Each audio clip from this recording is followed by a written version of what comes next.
Hey everybody, welcome to Hammered Out on the Market Scale Network. I'm your host, Mike Bush.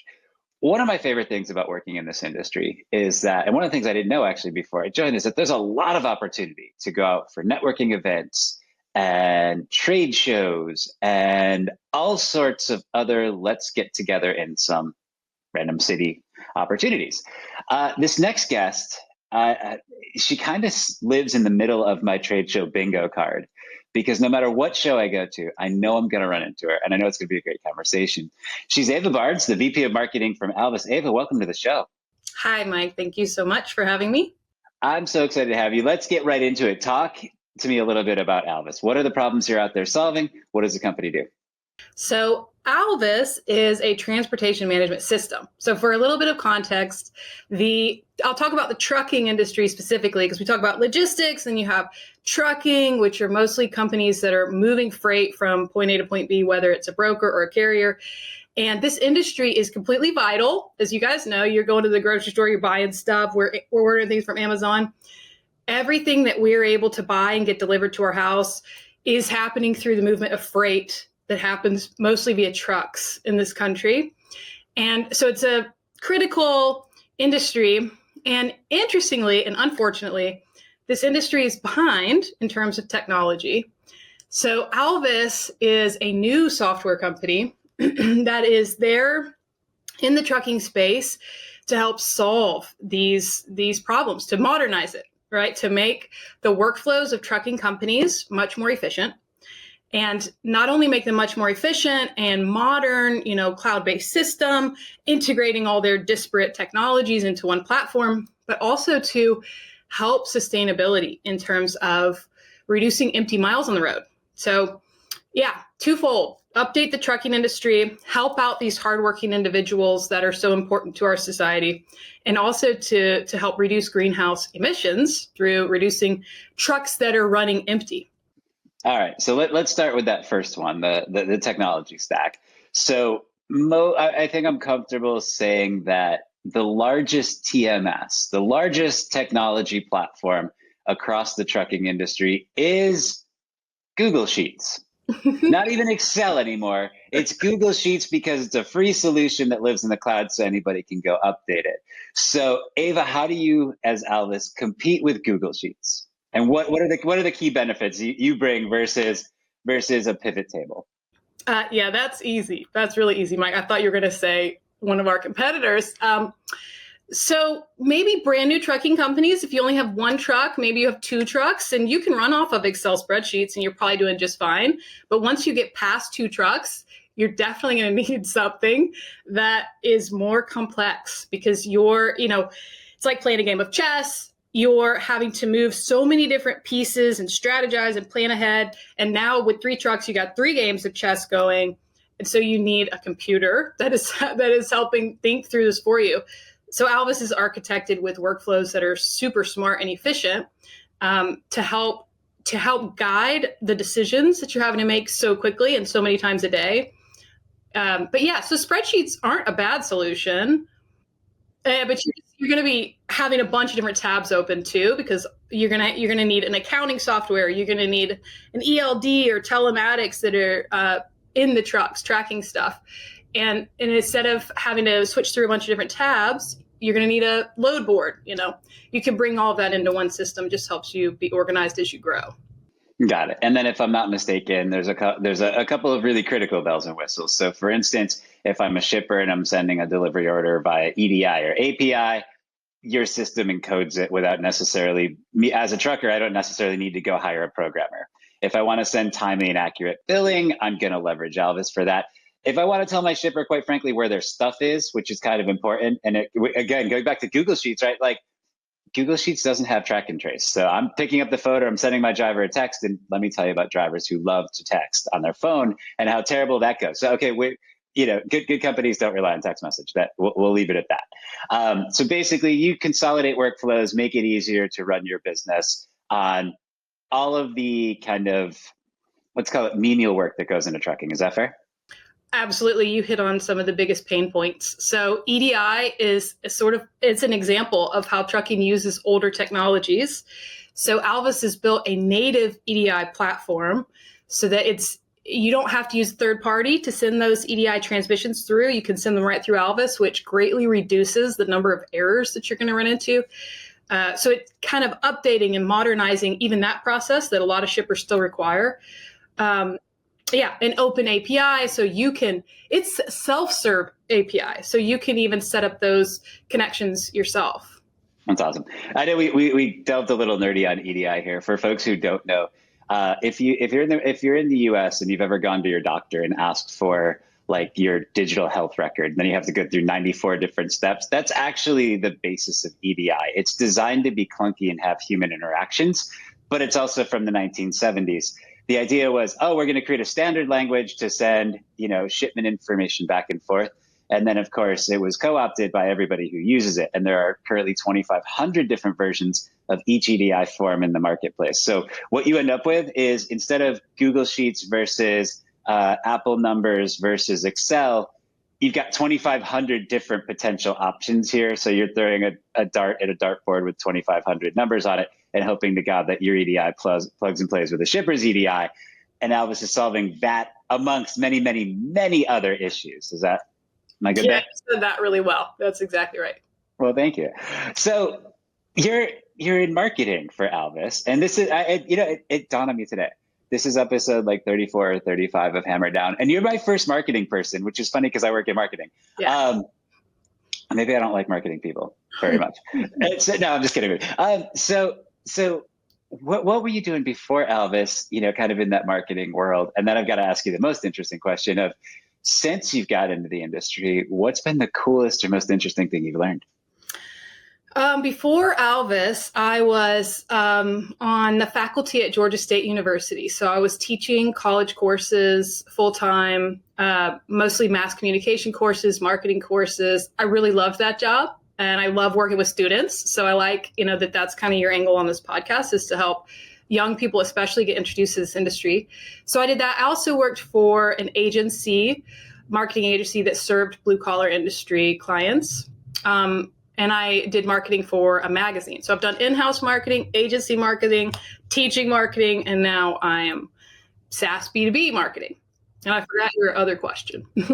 Other question. So you got into trucking.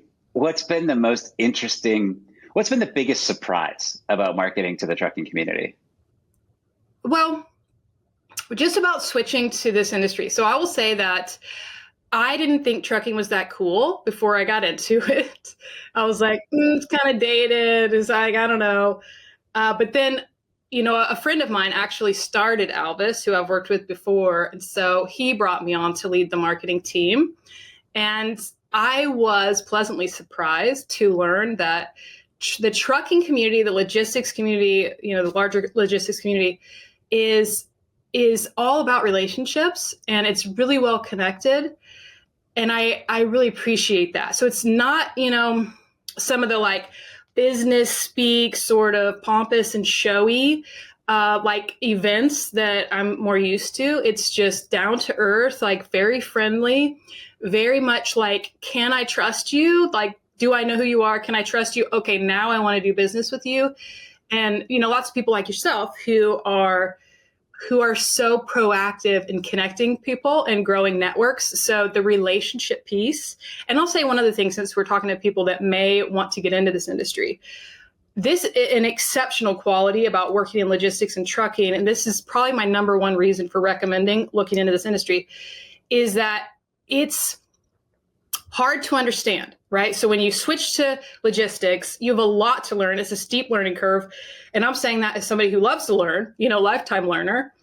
And once you enter the industry, any job, right, that can get you into the logistics industry, it is so much easier to get other jobs within this industry, because when we hire, we're generally looking for people with logistics experience, because we know that it's a hard industry to grasp. And if you've already been building those relationships, that will help. Because it's so relationship based, it's much easier to grow your career inside of logistics once you get started here. I love that advice. I couldn't agree more.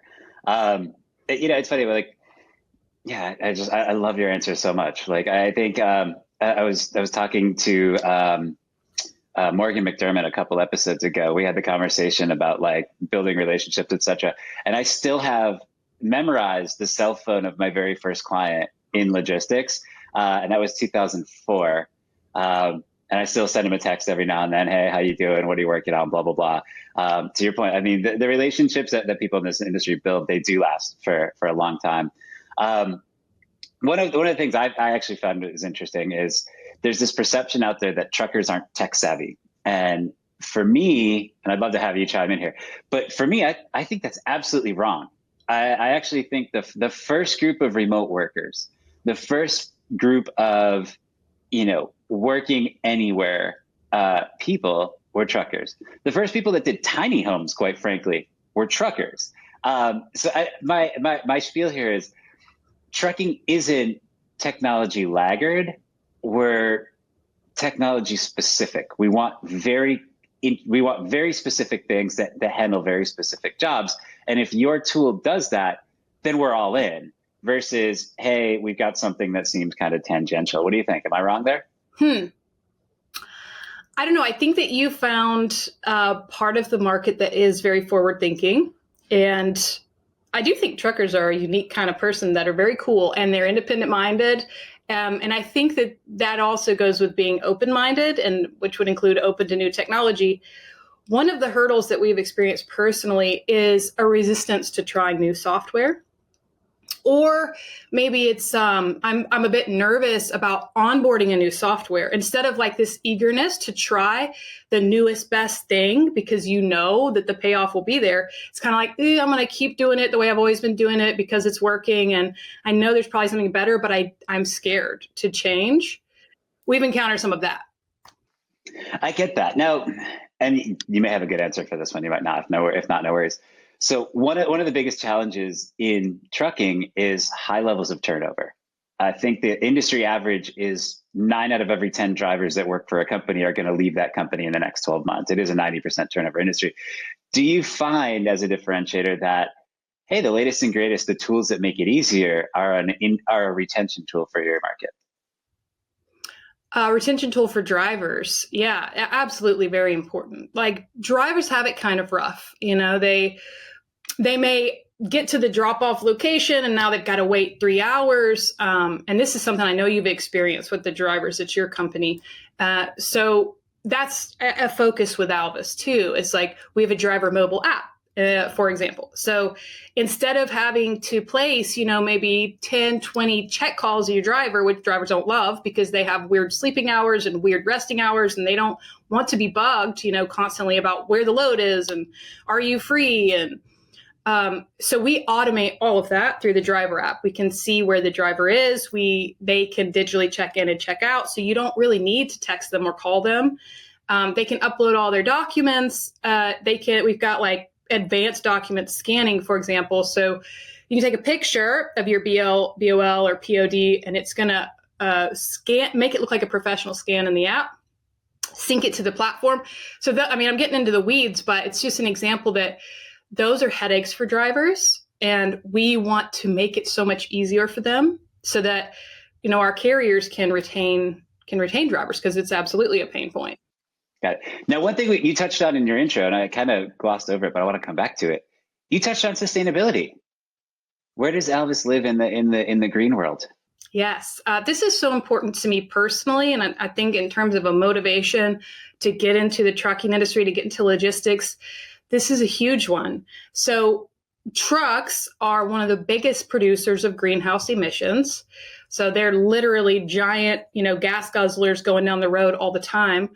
And what people may not know is that often those trucks are running empty because they're trying to get to another spot to do another pickup instead of filling up their truck in the city where they just dropped off. So we want to minimize empty miles. When you minimize empty miles, you greatly reduce the number of miles that get driven on the road. And that's something that Alvys does through creating more efficiencies and making dispatch easier and making loads more visible. And some of the smart connections that our platform offers so that you can more easily connect loads and see where your empty trucks are. Yeah, just to reduce the number of miles that are driven on the road. Yeah, it's crazy, right? Like when you really think about it, the most expensive thing to haul is air. When your truck is driving someplace, you're paying your driver, you're burning fuel. But if there's nothing in the trailer, if there's nothing in the container, you're literally hauling air. So it's nothing but nothing but a drain on profits. Ava, so Alvys raised $20 million recently. What are you going to do with it? We did. We raised $20 million. We're excited about that. We're at the Series A stage, so it's a very exciting time to get on board with Alvys. Of course, this is recorded in August of 2024, so I don't know when this person will be hearing it, but it is a very exciting time. And with that 20 million, we're mostly investing in the product itself, in the technology itself. So we're trying to hire the brightest minds, the best tech talent, the best engineers that we can find. And we do offer like super exciting atmosphere because you're solving very real, very big problems. So we're trying to recruit the best talent that we can, offer the best packages we can, and then really investing in making our product the absolute best on the market. Very cool. Ava, I know you prepped. I know you rehearsed and had your talking points ready for the podcast. So Ava, if somebody wants to reach out, get in touch with you, learn more about Alvys, what's the best way to do so? Alvys.com. You can see all about what we're building. And my email is ava.barnes@alvys.com. So if you want to know more about marketing specifically, I'm the VP of marketing at Alvys. So I lead the marketing team. Been doing that for almost 3 years now. So I'll certainly, help you out if I can. Perfect. And that's alvys.com, as you can probably see on the cry underneath Ava's name. Ava Barnes from Alvys, thank you so much for being a guest on the show. Oh, thank you, Mike. That was fun.